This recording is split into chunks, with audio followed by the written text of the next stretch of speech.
You know, I'm playing in full screen, and yet... Let's see. Here we go. Betrothed can marry. And she is a relative of a... Oh, she's a relative of the leader of the Italian Revolt. So that could actually give us a really nice claim, depending on how things go. Alright, now that she's in our court, she has a 24 opinion of us. She's an intricate web weaver, which means that she should like us, because otherwise she's probably going to murder us. And she has a strong claim on the Duchy of Friuli. Okay, interesting. Let's look at this title. Oh, this actually started... Oh, man. So, greetings, fellow, House Begonid. I didn't realize this. Apparently, we actually ended up cutting the recording without realizing it. Apologies for that. I didn't realize that was going to happen when I accidentally clicked off the screen, so I'll be sure to be careful not to do that in the future. But anyway, we're on a new episode, so I'm just going to go ahead and record as normal.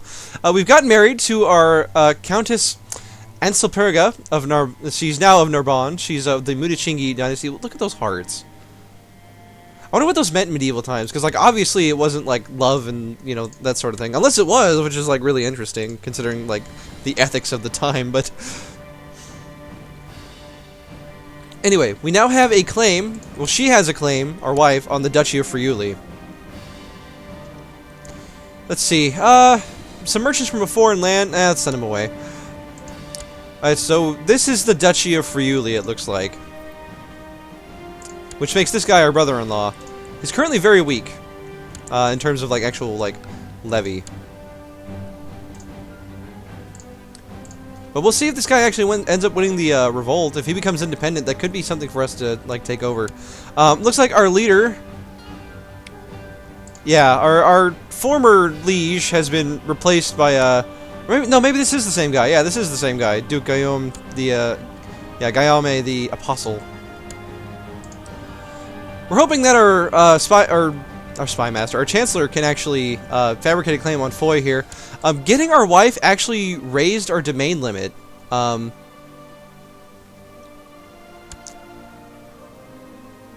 not sure what changes that, but okay, sure. I'll have to look that up, because I thought it was just personal stewardship, but maybe it's state. I don't know. I don't know. At any rate, we don't have to worry about the horrible penalties of having two provinces. And look at that, we've already got our wife pregnant. Now, unfortunately, I think weak is a congenital trait that we could pass on, but we're gonna hope that it doesn't, and hope that they instead inherit this this nice quick trait that gives a +3 to all stats, because that would just be excellent.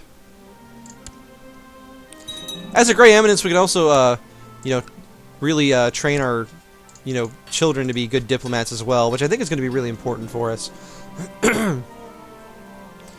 Alright, so let's see, such a wonderful bouquet. The complex blend of flavor spreads over my tongue just as the warmth spreads in my belly. These monks certainly know how to make a fine wine.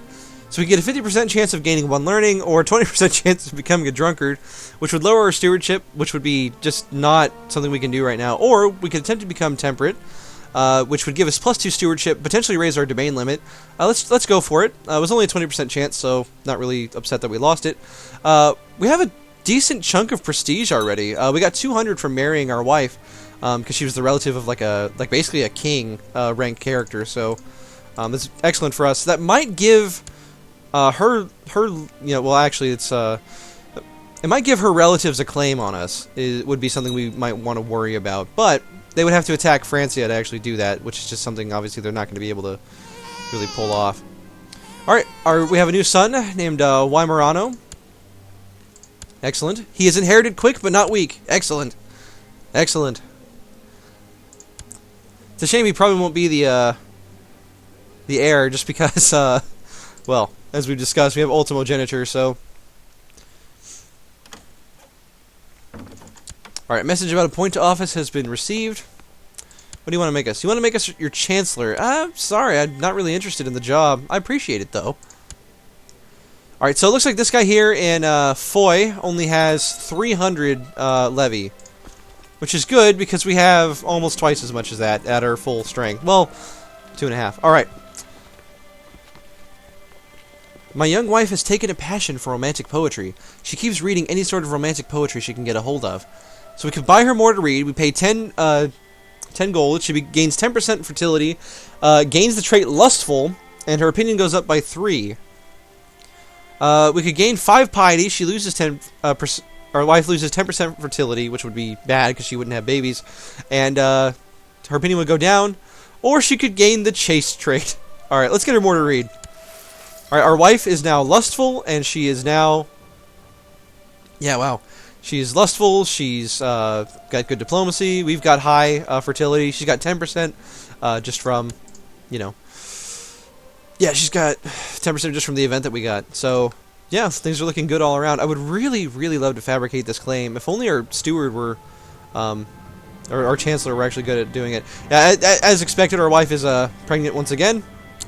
We're going to have a lot of children, and I don't really care who becomes our heir, because they're likely to all be quick, which is good. However, they might also be weak, which would be terrible. Our mother still loves us. She has 100 opinion of us. How's our court looking? Alright, Sans hates us because we're his rival. I don't know how we end a rivalry, so I guess we're just going to be figuring that out as we go.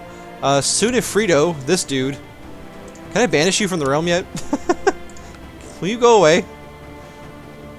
Let's see. We would lose 5 prestige. He doesn't like us. And he joins Chief Kongolak the Drunkard. Sure, go away.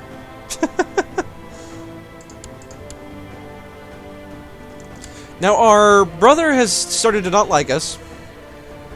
Just because of the succession law, title claimant, all etc., etc.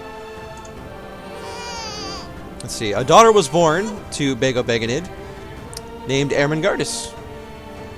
We had another... Oh, yeah, that was our sister, wasn't it? We had a sister named Ermengardas? Yes. Alright, we had another son, who we will name Bego. The third Begonid. Rise of the Visigoths.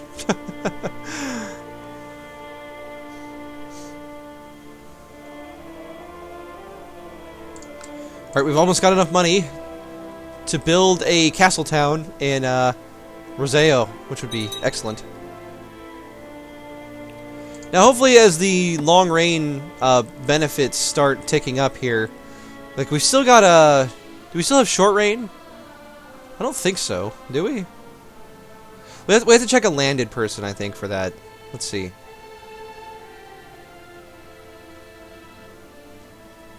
He doesn't like us because we have a female heir, which is not true. That's very strange. He also thinks we're a foreigner. Oh, that's me. Oh, that's my opinion of my liege. Whoops. So the funny thing is, I don't think we really have many people that are landed. But you know, we have really high diplomacy, which is going to work in our favor. All right, we do have enough money to pick up this castle town, which we're going to do. Military is still slowly rising.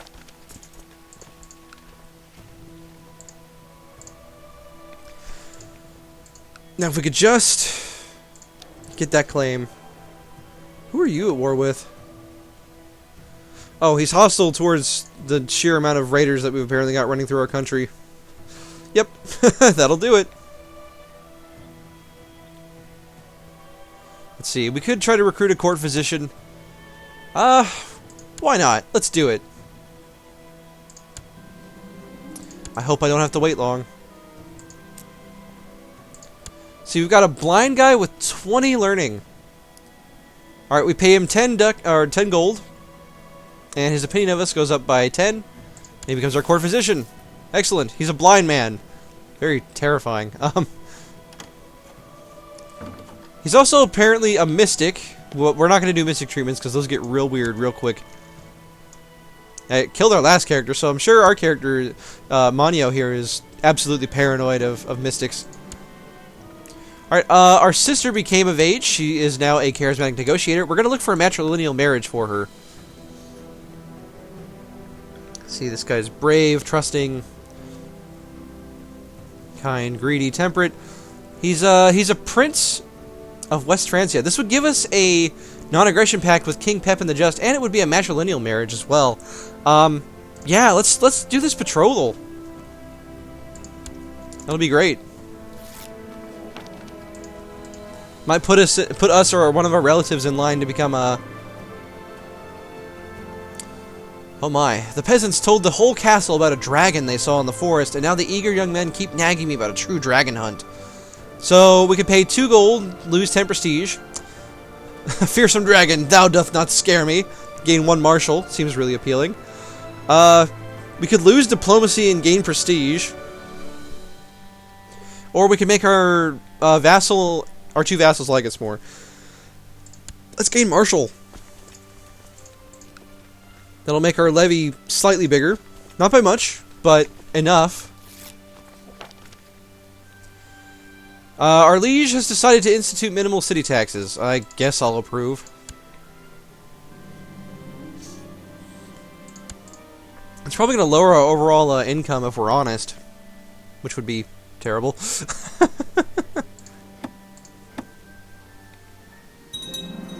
Alright, my wife is pregnant once again. Excellent news. Now, our son doesn't like us because of ultimogeniture succession, naturally. Pope Gregarious V has been succeeded by Pope Nicolaus, who has 16 approval of us. Sure.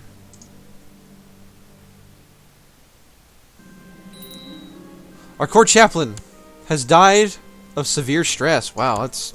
I mean, same, but, you know, what a way to go. Alright, so we've got our bastard nephew, who is apparently becoming a quite intriguing character. Let's keep educating him to be like a clergyman. You're going to be a scholarly theologian, sir. You're not going to be breeding anytime soon. I'll make sure of that.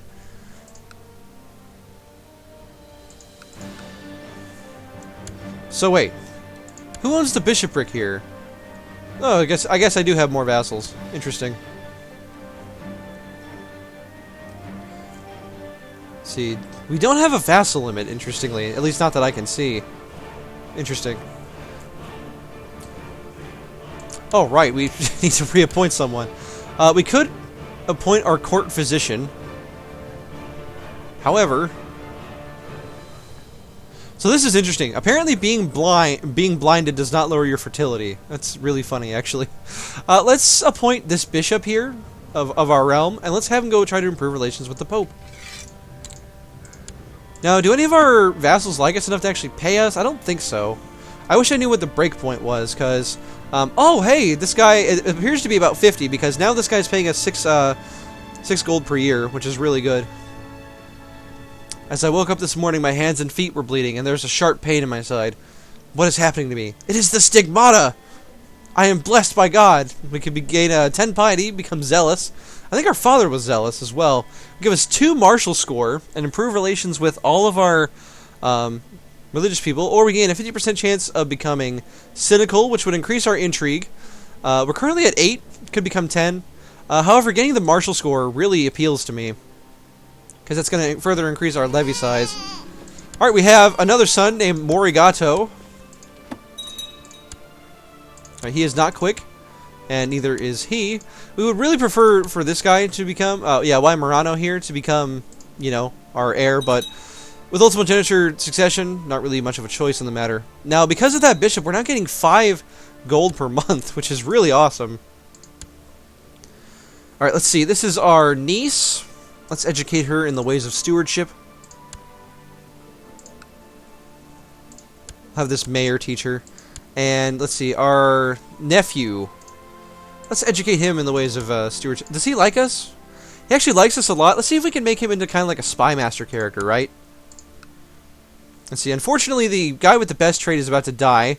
We do have a courtier who is a elusive shadow though, so let's have her train him. This is why it's important to have good diplomacy, because otherwise having high intrigue characters would almost assuredly mean that we would get murdered. But thankfully, since everybody likes us because we're so amicable, you know, things are going quite well. It's been another episode where not much has happened, admittedly. Would really, really love to take this province here of Foy, but our Chancellor is just not doing a good job at actually fabricating claims, so not really much we can do about that, I guess.